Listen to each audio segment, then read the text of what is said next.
नमस्कार दोस्तों, मैं हूं आपका होस्ट और आप सुन रहे हैं नाइटमेयर डर की दस्तक। दोस्तों, हर बार की तरह आज भी मैं आप लोगों के लिए एक बेहद डरावनी कहानी लेकर आया हूं। आज की कहानी हमें नितिन ने भेजी है, जो पेशे से एक सिविल इंजीनियर है। दोस्तों, कहानी शुरू करने से पहले आप हमारी इस वीडियो को लाइक करके चैनल को सब्सक्राइब जरूर कर लें। तो चलिए आगे की कहानी हम सुनते हैं नितिन के पॉइंट ऑफ व्यू से। दोस्तों, मेरा नाम नितिन है। मैं एक सिविल इंजीनियर हूं। मेरी दुनिया नक्शों, कंक्रीट और मशीनों के आसपास ही घूमती है। मैं उन लोगों में से था जो हर चीज के पीछे कोई ना कोई लॉजिक ढूंढ लेता था। अगर कोई मुझसे कहता कि उस पुराने पेड़ पर भूत है, तो मैं उसे मिट्टी की संरचना और हवा के दबाव का वैज्ञानिक कारण समझा देता था। लेकिन यह बात उन दिनों की है जब मैं उत्तराखंड के एक प्रोजेक्ट पर काम कर रहा था। दिसंबर 14, 2025 की उस रात ने मेरे विज्ञान और मेरे लॉजिक दोनों की धज्जियां उड़ा के रख दी। उन दिनों मैं उत्तराखंड के एक बेहद दूर दराज इलाके, जिसका नाम रोहा घाट था, वहां से वापस दिल्ली की तरफ लौट रहा था। वहां एक पुराने पुल की मरम्मत का काम चल रहा था। जैसा कि आप जानते हैं कि पहाड़ों में शाम जल्दी ढल जाती है और उस दिन धुंध भी कुछ ज्यादा गहरी थी। दोपहर के 3 ही बजे थे और देखते ही देखते अंधेरा छा चुका था। मेरे पास ऑफिस से फोन आया कि अगले दिन सुबह मीटिंग में आपको हर हाल शामिल होना है। इसलिए मैं दिल्ली जाने के लिए वहां से निकल पड़ा। दिल्ली जाने वाले वहां 2 रास्ते थे।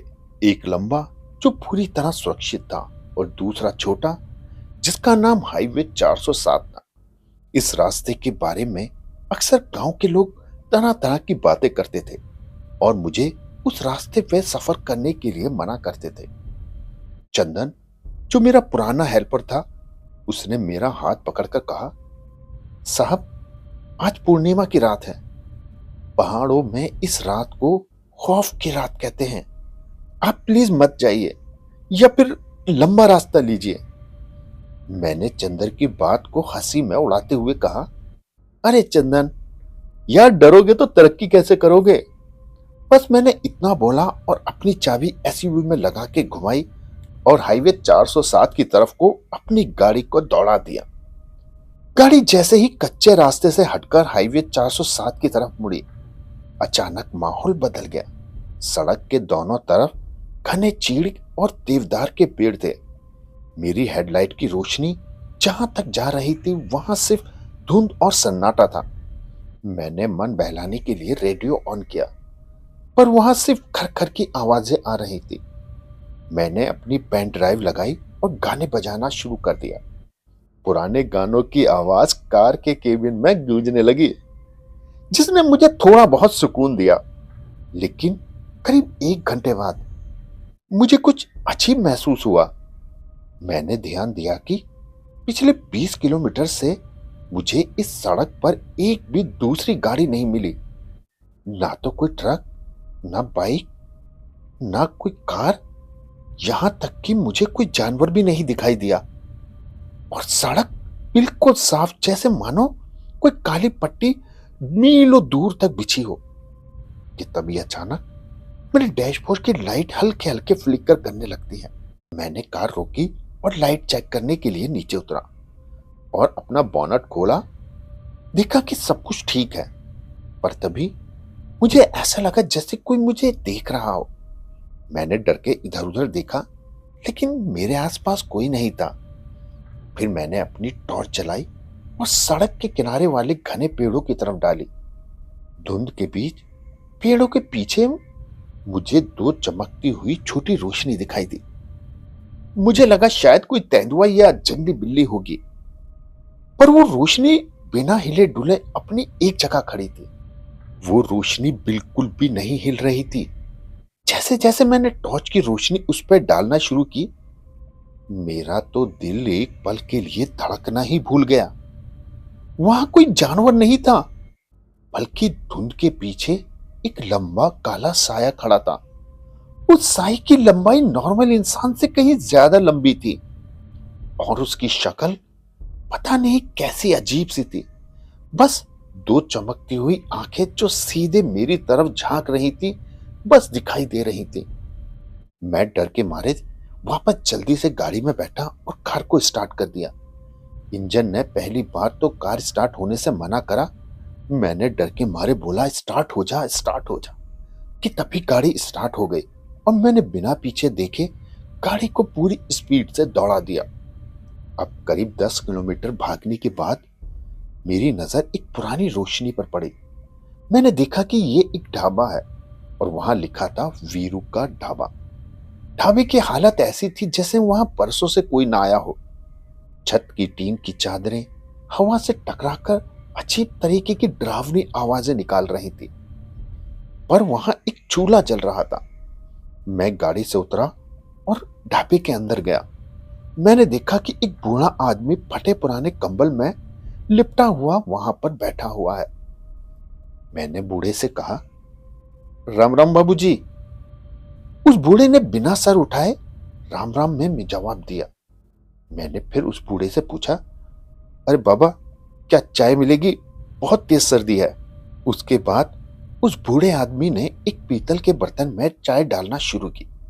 उसकी उंगलियां देखने में नॉर्मल इंसान से थोड़ी लंबी और पीली लग रही थी। उसने चाय देते समय मेरी आंखों में बहुत डरावनी तरह से देखा।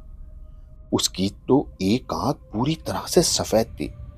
इसके बाद बूढ़े ने बड़े डरावने तरीके से कहा, इतनी रात को इस रास्ते पर अकेला निकलना ठीक नहीं है साहब, और आज तो चांद की भी रात है, पूरा चांद निकला हुआ है। मैंने डरते हुए पूछा, क्यों बाबा, क्या इस रास्ते पर डाकू हैं? वो बूढ़ा अजीब तरह से मुस्कुराया, अरे बेटा, डाकू तो जिस्म को मारते हैं, यहां वो मिलता है जो रूह को भी खींच लेता है। उस बूढ़े आदमी की बातें सुनकर मेरे शरीर में एक सिरहन सी दौड़ गई। मैंने जल्दी जल्दी चाय पी और पैसे टेबल पे रख दिए। जैसे ही मैं मुड़ने लगा, उस बूढ़े आदमी ने मेरा हाथ पकड़ लिया। उसका हाथ इतना गर्म था मानो मैंने जलते हुए तवे पे हाथ रख दिया हो। उसने धीरे से कहा, साहब, आगे एक मोड़ आएगा जहां एक टूटा हुआ पीपल का पेड़ है। वहां कोई भी दिखे लेकिन रुकना मत, और अगर मजबूरी में रुकना पड़ जाए तो अपने साइड मिरर में बिल्कुल भी मत देखना। मैंने जल्दी से वहां से बाहर निकला। ढाबे से निकलने के बाद मैं बुरी तरह से डर रहा था। बूढ़े की वो बातें, साइड मिरर में मत देखना, अब मेरे कानों में किसी पुराने शराब की तरह गूंज रही थी। मैंने कार की रफ्तार बढ़ाई। अब कार धीरे धीरे 80, 90 और फिर 100 को भी पार कर गए। लेकिन जैसा मैंने बताया कि धुंध इतनी ज्यादा थी कि हेडलाइट की रोशनी में सामने से कुछ भी नहीं दिखाई दे रहा था कि तभी दूर सड़क के किनारे मुझे वही पीपल का पेड़ दिखाई दिया जिसके बारे में वो बूढ़ा आदमी बात कर रहा था। वो पेड़ देखने में कोई आम पेड़ जैसा नहीं था। उसकी टहनियां किसी कंगाल के उंगलियों की तरह चारों तरफ फैली हुई थी और पेड़ का ऊपरी हिस्सा बिजली गिरने से शायद टूट चुका था, जिससे वो और भी ज्यादा डरावना लग रहा था। जैसे ही मैं उस पेड़ के करीब पहुंचा, मेरी कार का स्टीयरिंग अचानक से बाईं ओर खींचने लगा और तभी मैंने देखा कि सड़क के ठीक बीचों बीच एक साया खड़ा था। मैंने पूरी ताकत से ब्रेक मारे। कार उस साए से महज 2 फीट पहले जाके रुक गया। मेरा दिल मेरे सीने को चीर के बाहर निकल आएगा। जब मैंने हेडलाइट की तेज रोशनी में थोड़ा ध्यान से देखा तो वो कुछ साया नहीं बल्कि एक औरत थी। उसने सफेद रंग की साड़ी पहनी थी जो कीचड़ और शायद खून के धब्बों से सनी हुई थी, और उसके बाल इतने लंबे थे कि उसका चेहरा पूरी तरह से ढका हुआ था और वो बिना हिले डुले खड़ी थी।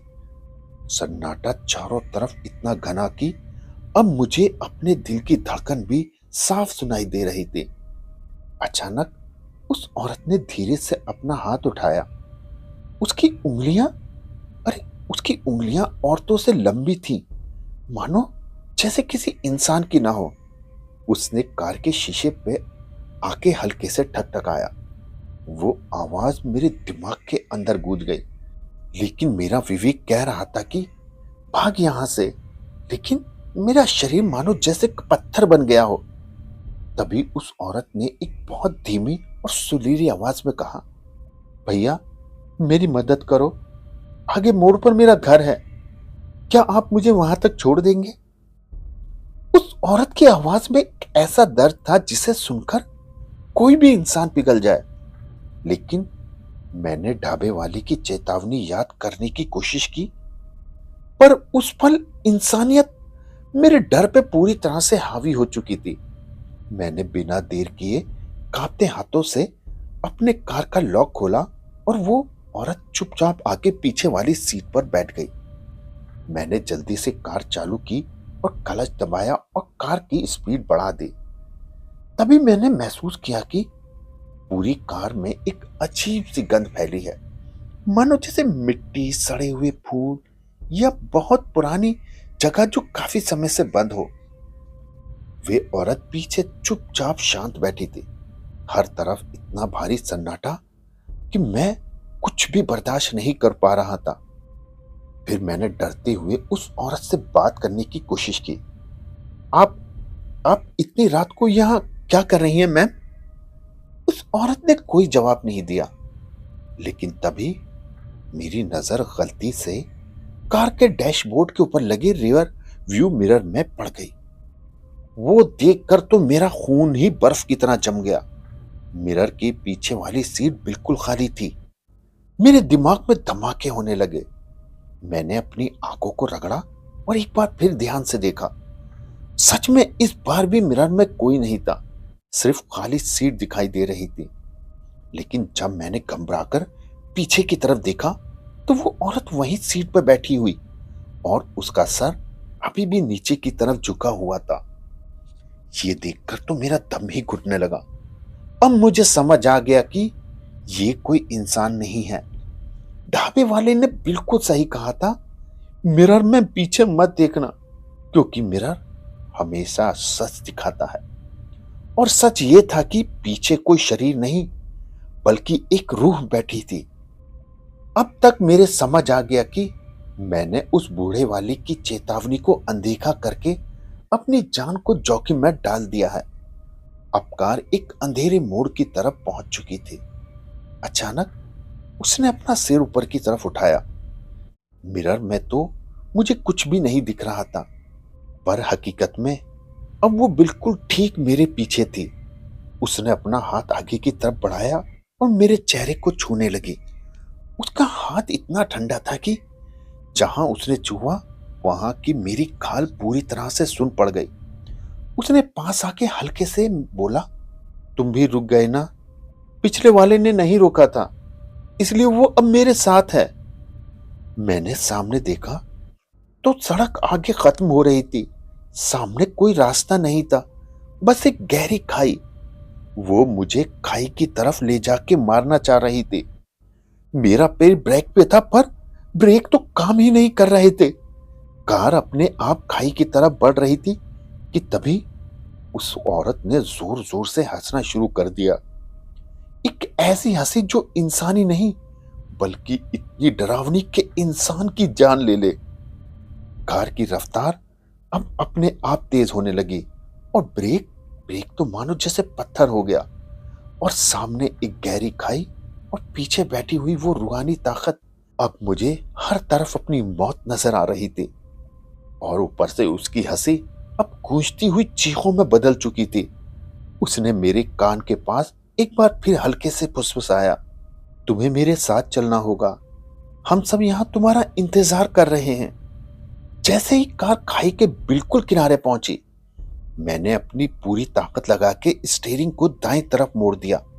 अचानक एक जोर का झटका लगा और कार एक पुराने पत्थर के खंबे से जाके टकरा गई।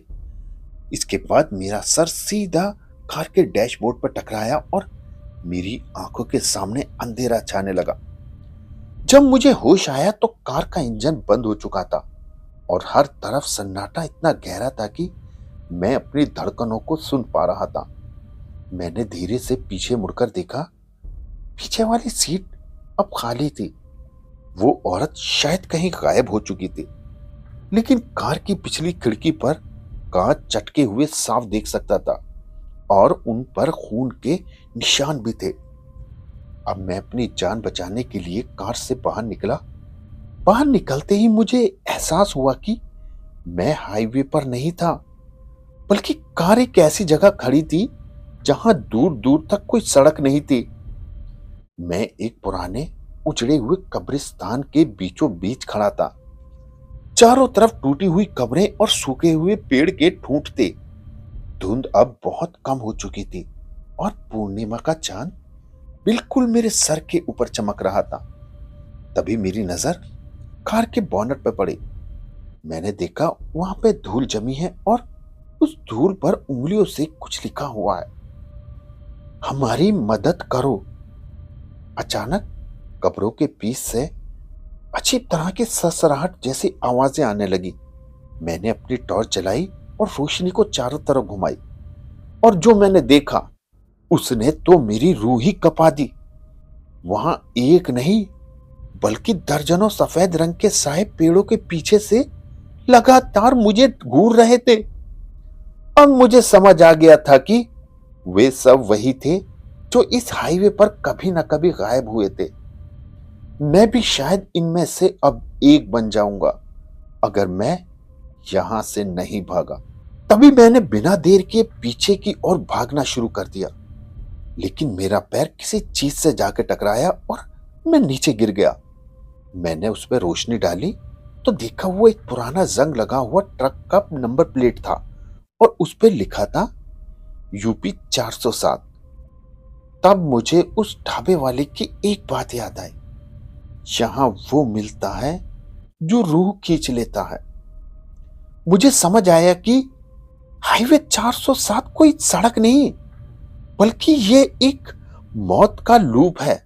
जो भी पूर्णिमा की रात यहां आता है वो इस रूहानी दुनिया में हमेशा के लिए कैद हो जाता है। वो औरत, वो बूढ़ा और वो साया, वो सब एक ही कहानी के हिस्से हैं। कि तभी अचानक वही औरत मेरे सामने आके प्रकट हो जाती है। इस बार उसके चेहरे के बाल नहीं थे, उसका चेहरा आधा जला हुआ था और उसकी आंखें में मानो कोई अंगार सा जल रहा हो। उसने चिल्लाकर कहा, हमें यहां से निकालो, उसने हमें यहां कैद कर रखा है। उसकी ये बात सुनकर मैंने डरते हुए पूछा, किसने तुम्हें यहां कैद किया हुआ है? उस औरत ने अपनी उंगली पीछे की तरफ इशारा करते हुए कहा। मैंने उस तरफ देखा तो एक विशाल काले रंग का साया था और उसकी लंबाई कम से कम 10 फीट थी। वे साया नहीं बल्कि इस हाईवे का असली शैतान था।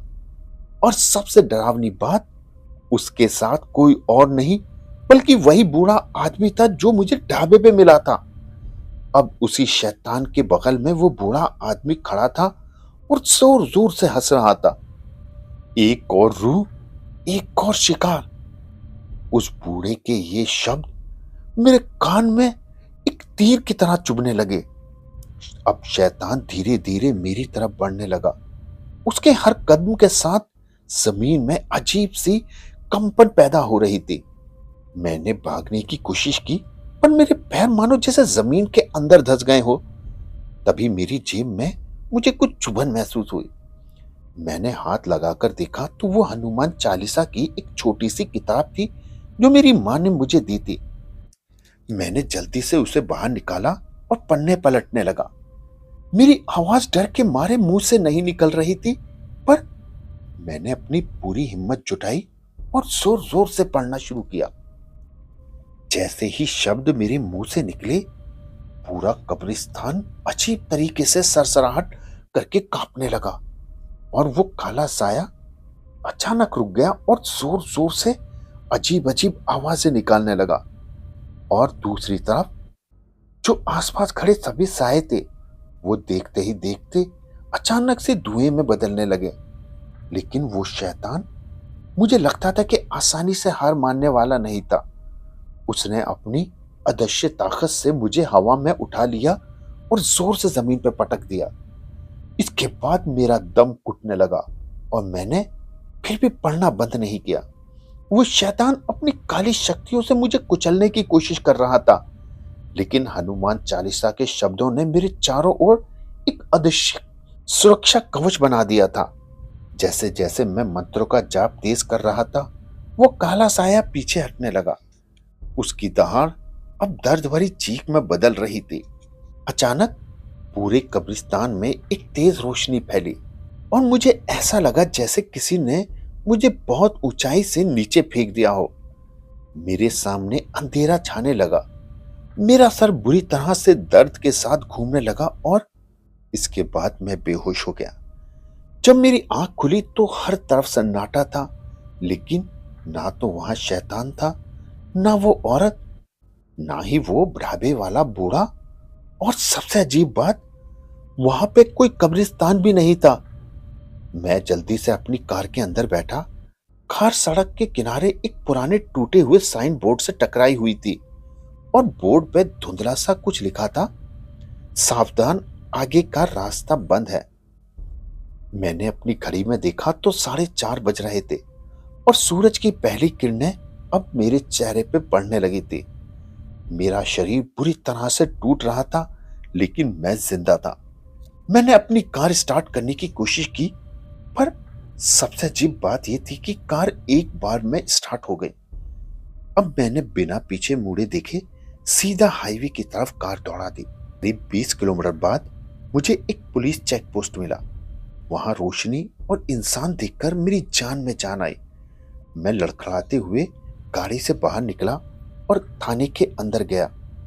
वहां पे एक हवलदार बैठा था। मैंने कहा, साहब पीछे हाईवे 407, वहां बहुत कुछ बुरा हुआ है। हवलदार ने थोड़ा मुझे ध्यान से देखा और एक गिलास पानी पीने के लिए दिया। मैंने जल्दी से बोला, साहब पीछे मैं लोहा घाट से आ रहा हूं, हाईवे 407 से, वहां कुछ हुआ है, प्लीज जल्दी से चलिए। हवलदार और वहां बैठे दूसरे सिपाही एक दूसरे की तरफ अजीब तरह से देखने लगे।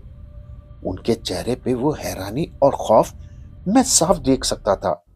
इसके बाद हवलदार ने हल्के से कहा, अरे भाई साहब, आप शायद रास्ता भटक गए थे। हाईवे 407 तो 15 साल पहले एक लैंडस्लाइड में पूरी तरह से तबाह हो चुका है। अब वहां सिर्फ जंगल और गहरी खाई है और वहां कोई सड़क भी नहीं है। ये सुनकर मेरे पैर कांपने लगे, लेकिन मैं तो अभी उसी सड़क पे था और वहां मैं एक ढाबे पे रुका भी था, जिसका नाम वीरू का ढाबा था। इसके बाद सिपाही ने एक लंबी सांस ली और बोला, वीरू का ढाबा? अरे वो तो उसी हादसे में दब गया था। वीरू और उसकी बेटी की लाशें आज तक नहीं मिली।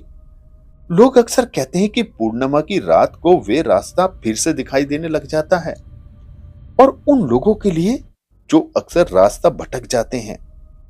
इसके बाद मैं वापस दिल्ली आ गया। अब भी कभी कभी मैं जब कार के मिरर व्यू में देखता हूं तो मुझे लगता है कि पीछे की सीट पे कोई बैठा है। मैं पीछे मुड़ता हूं तो वहां कोई नहीं होता, लेकिन जब वापस मिरर में देखता हूं तो वहां सिर्फ धुआं और एक ठंडी मुस्कान दिखाई देती है। मैं जानता हूं कि कुछ रास्ते मंजिल पर नहीं, बल्कि रूह के उस बाजार में ले जाते हैं जहां से वापसी का कोई रास्ता नहीं होता। तो दोस्तों, आपको हमारी ये कहानी कैसी लगी हमें कमेंट्स बॉक्स में जरूर बताएं और वीडियो को लाइक करके चैनल को सब्सक्राइब जरूर कर लें।